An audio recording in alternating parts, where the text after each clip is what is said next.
Bien, merci, Monsieur le maître des cérémonies.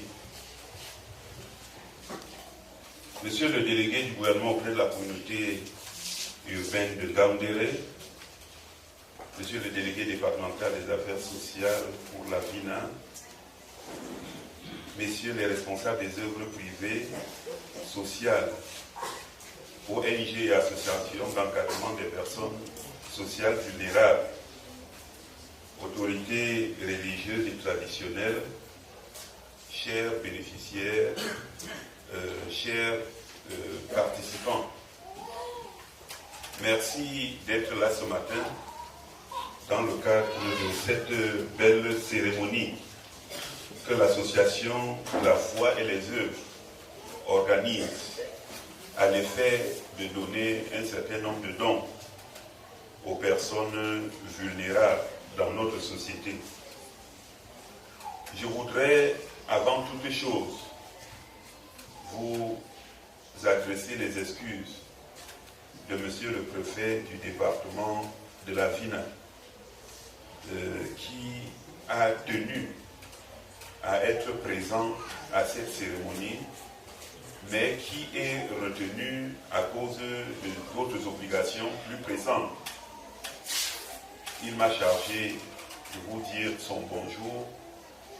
Il m'a chargé d'adresser aux responsables de l'association La Foi et les œuvres toute l'appréciation de l'administration locale et du gouvernement dans son ensemble par rapport à cette initiative et à d'autres qui suivront. Alors, si nous sommes là aujourd'hui, c'est justement pour marquer l'intérêt que le gouvernement de la République a envers les personnes vulnérables en particulier et surtout le bien-être des populations en général. Quand on entend parler de personnes vulnérables, c'est vrai, le délégué a donné une définition de ces personnes vulnérables sur laquelle je ne vais pas revenir, mais on se rend compte en fait que presque tout le monde est une personne vulnérable d'une façon ou d'une autre. Alors j'ai souri un peu dernièrement parce que lors d'un exposé du délégué des affaires sociales sur les personnes vulnérables, en les nommant, il a parlé des personnes obèses, c'est-à-dire des gens qui sont comme le sous-préfet. Alors, j'ai compris que moi aussi j'étais quelque part une personne vulnérable. Vous voyez, quand on n'a pas mangé, on est vulnérable. Quand on mange encore trop, on est vulnérable. Donc c'est dire que c'est une affaire qui concerne nous tous. Il ne faudrait pas qu'on pense qu'il y a une catégorie sociale qui est concernée. Et c'est pour ça que la solidarité nationale dont il est question devrait se manifester à tous les niveaux, par tous ceux qui ont un cœur. C'est vrai, des associations comme La Foi et les œuvres ne courent pas les rues de nos jours. Le contexte économique, le contexte social, l'évolution des mœurs, la mondialisation a créé chez l'être humain une sorte de repli sur soi. Les gens ne pensent plus aux autres. Les gens pensent toujours par rapport à eux. Mais les gens le font tant qu'ils ne sont pas victimes. Tant qu'ils ne savent pas. C'est comme les voleurs. C'est ce que je dis souvent quand je vais dans les villages. Il y a des gens, quand le voleur frappe à la porte du voisin, il est en train d'agresser le voisin, certains sont couchés chez eux, ils tirent même la couverture pour bien mettre sur sa tête pour eux. Mais demain, quand c'est son tour, il crie, et quand personne ne vient, il dit voilà, j'ai crié, les gens m'ont attaqué la nuit, personne n'est venu. Cette affaire devrait être l'affaire de tous. Parce que comme je dis, d'une façon ou d'une autre, nous sommes vulnérables. Et la solidarité nationale devrait se manifester à tous les échelons. Malheureusement, ceux qui ont un cœur, ceux qui ont le cœur dans la main, comme on dit, c'est-à-dire ceux qui peuvent donner, n'ont pas ce qu'il faut donner. Ceux qui doivent donner ont ce qu'on appelle chez moi le frein à main japonais. C'est-à-dire que quand tu mets le frein à main japonais, même si tu accélères la voiture n'importe comment, elle ne bouge plus. Et c'est curieux, c'est cela. Et je passe souvent le temps à décrire un certain nombre de phénomènes.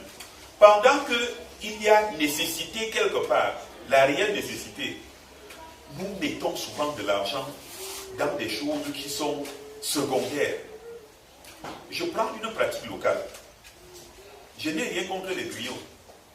Mais si les griots commençaient à chanter ici, l'argent que les gens compteraient pour donner aux griots dépasserait le budget de ce qu'on utilise pour entretenir cet institut qui s'occupe de ses enfants. C'est de ça qu'il est question.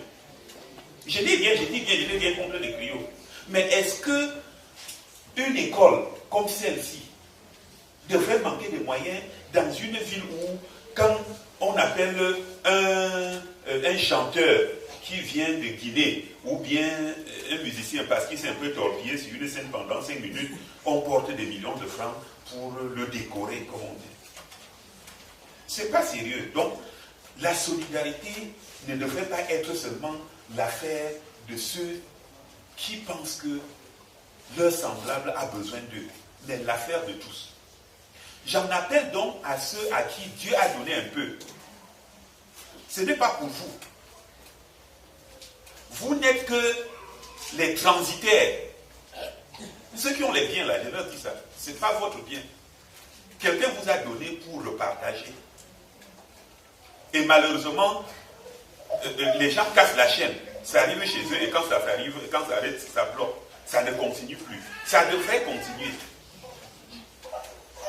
Donc je profite de cette occasion pour en appeler, n'est-ce pas, à tous ceux qui... C'est vrai, on ne prêche pas aux convertis. Ce n'est pas à vous que je m'adresse parce que vous avez déjà compris. Mais c'est aux autres qui n'ont pas encore compris que tout le monde est à quelque chose de près vulnérable. Ce matin, je lisais sur le net, il y a le plus grand riche, Rockefeller de l'histoire, qui est décédé à l'âge de 101 ans. Mais quand il mourait, il avait besoin qu'on l'assiste. Puisqu'il était arrivé à un moment où il était grabataire et il fallait que quelqu'un l'assiste. Son argent ne pouvait pas l'aider. Il fallait que quelqu'un le tienne pour qu'il aille au petit coin. Donc, d'une façon ou d'une autre, à un certain moment de notre vie, nous avons besoin de l'autre. Nous avons besoin qu'on nous traite comme l'association est en train de traiter les enfants qui sont dans le besoin dans notre société. Et c'est pour ça qu'à l'occasion des cérémonies comme celle-ci, l'administration que nous représentons tire sur la sonnette d'alarme, crie très fort pour que le devoir de solidarité soit un sentiment partagé par tous. L'État impulse l'action en créant des ministères comme les affaires sociales, en créant des structures d'encadrement, mais en même temps, il tend la main à toutes les âmes de bonne volonté. Et souvent, quand on dit âmes de bonne volonté, pourquoi y aurait-il des gens de mauvaise volonté? On dit toujours aux personnes de bonne volonté. Les autres sont où? Ceux qui ne sont pas de bonne volonté, là, ils sont où? Parce que c'est ça la question. Est-ce qu'ils vivent dans leur monde à part? Non. C'est des êtres qui ont été créés par le bon Dieu. Et des êtres à qui le bon Dieu a donné un certain nombre de moyens. Mais ces moyens ne sont utilisés que, je n'ose pas utiliser un terme un peu fort pour des futilités, mais des choses qui ne sont pas tout aussi importantes. Donc, je saisissais cette occasion pour lancer ce vibrant appel. D'abord, saluer l'initiative qui nous regroupe. C'est vrai que c'est un peu comme vous prenez un morceau de sucre que vous mettez dans un seau d'eau. C'est un peu ça, le genre d'action que l'association pose. Parce que les besoins sont tellement grands que une seule association avec des moyens propres ne peut pas les couvrir. Mais ce geste est un peu comme le sel qu'on met dans la nourriture.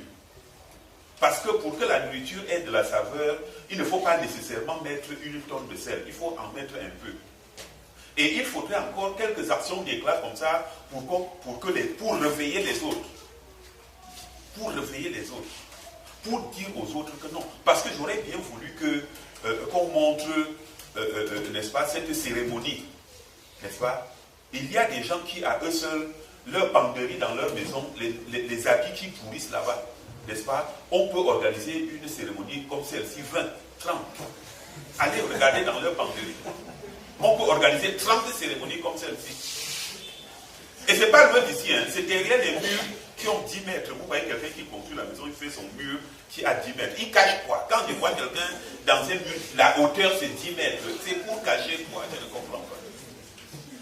Parce que si on dit qu'on construit le mur pour craindre le voleur, les voleurs n'ont plus besoin de sauter sur les murs pour entrer chez vous. Vous-même vous ouvrez pour lui donner la clé. Donc ça sert donc à quoi de construire un mur? Et entre-temps, il y a quelqu'un qui dort à l'air libre, qui dort dans la nature. Non, mes frères, soyons sérieux, soyons raisonnables. On devrait montrer ces images. Hein, ces habits-là ne représentent rien par rapport à ce qui est stocké, comme je le dis. Donc je profite de cette occasion pour être un peu dur envers nos consciences. Pour que nous comprenions qu'on ne peut pas être heureux seul. Ça c'est clair. Si vous vous enfermez chez vous, vous égorgez un taureau, vous mangez seul, vous ne serez pas plus heureux. Mais si vous égorgez un petit poulet et vous le partagez avec les voisins, cela vous procurera un peu plus de bonheur. Ça c'est la première chose. On ne peut pas être heureux seul. Et comme je l'ai dit, la deuxième chose, à un certain moment, on devient vulnérable. Chacun. Personne ne sera à l'abri de la vulnérabilité. Je vais vous raconter une petite anecdote pour illustrer ce que je dis. J'ai eu un grand frère malade qui est décédé il y a quelques années. Il était directeur d'une banque à Bonadé-Badouala. Et il était tellement malade que sa main ne pouvait plus signer son chèque. Il avait besoin d'argent, il a signé le chèque. Et comme sa main tremblotait, il n'a pas bien signé. Il a envoyé son enfant aller percevoir l'argent à la banque. La banque où il avait été directeur quelques années plus tôt. Les gens ont pensé que l'enfant a imité sa signature, ils ont refusé de payer le chèque. Alors qu'il était très malade. L'enfant est revenu sans argent. Il a fallu qu'on prenne la voiture, qu'on le conduise devant la banque. Qu'on aille à l'intérieur dire au directeur que regarde, c'est ton collègue que tu as remplacé. Il est venu le trouver dans la voiture, il était complètement fini, il a couru payer. Je prends cet exemple pour montrer quoi? À un certain moment, même votre argent là n'est plus votre argent. Je dis ce que vous appelez votre argent là. Cesse d'être votre argent. Voilà quelqu'un qui avait de l'argent en banque, mais il était dans l'incapacité de rentrer en possession de son propre argent. Et il a touché quelques milliers. La semaine d'après, il était parti. Il était parti. Mais les gens pensent qu'ils seront à l'abri de ce mensonge. Ça arrivera d'une façon ou d'une autre. Donc, pendant qu'il est encore temps, prenons conscience de cela, ouvrons notre main. J'ai une expression en anglais qui est très belle. Ils disent qu'une bougie, en allumant une autre, ne s'éteint pas. Ou bien sa flamme ne diminue pas. Mais il y a des gens qui croient que s'ils allument la bougie d'un autre, ça va diminuer leur flamme. Ça ne va pas diminuer. Votre flamme va rester intacte. Au contraire, nous qui sommes des croyants, Dieu va même bénir pour que vous ayez beaucoup. Et comme je l'ai dit au début de mes propos, il nous donne même pour que nous puissions partager. Un jour, je suis resté dans mon bureau vers un vendredi, vers 16h, je ne sais pas ce qui m'a retenu. Et un monsieur est entré, il m'a dit, ah, chef de guerre, vraiment, je passais, je me suis arrêté juste pour te saluer. Ah, il a pris 50 000 francs dans une enveloppe qu'il m'a donné. J'étais tellement surpris et content que je lui ai dit que mon frère, l'argent là, c'est pas toi qui me donne l'argent. C'est quelqu'un qui t'a envoyé de venir maintenant me donner l'argent. Et c'était vrai, je lui ai dit, mais tu es un homme plein de grâce. Parce que si tu n'as pas la grâce, Dieu ne peut pas t'utiliser comme instrument. Il t'a utilisé, il voulait me donner 50 000. Mais comme il ne peut pas descendre du ciel pour dire que prends 50 000 pour ton week-end, il t'a envoyé. Mais tu es béni parce qu'il est passé par toi. Les biens qu'il nous donne là, c'est pour nous bénir, pour que nous puissions utiliser pour les autres, pas pour nous. Et quand nous utilisons pour nous, bon, la suite, vous pouvez imaginer. Vous savez, les sous-préfets parlent beaucoup. Hein? Donc si vous ne me dites pas d'arrêter, je vais continuer, comme ça on va passer toute la journée ici. Et j'étais un peu, je suis sorti de mon texte pour créer ce contact chaleureux. Parce qu'il y a vu, les gens étaient comme à l'enterrement ici. On n'est pas à l'enterrement, c'est une cérémonie joyeuse. Hein? Tournez-vous et puis vous savez votre frère. Savez, chacun savait celui qui a côté de lui. Et vous souriez, vous souriez. Oui. saluez votre frère. On peut pas créer cette saveur. Même le salut, vous allez refuser. Même le salut.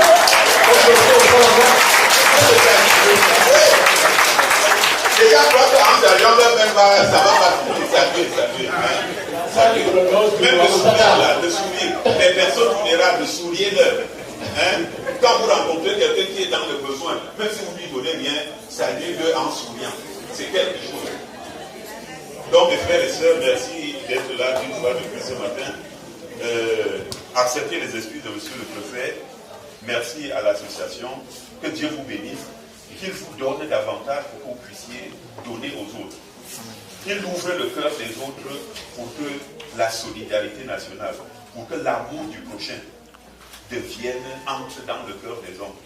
Ce n'est que de cette façon-là que nous deviendrons vraiment des gens qui sont créés à l'image de Dieu et qui doivent se comporter comme tels. Merci beaucoup. Bonne journée.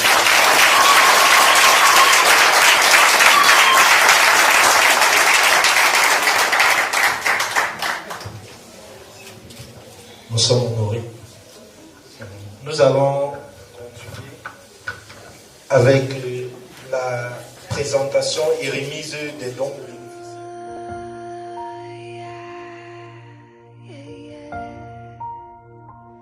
Jesus.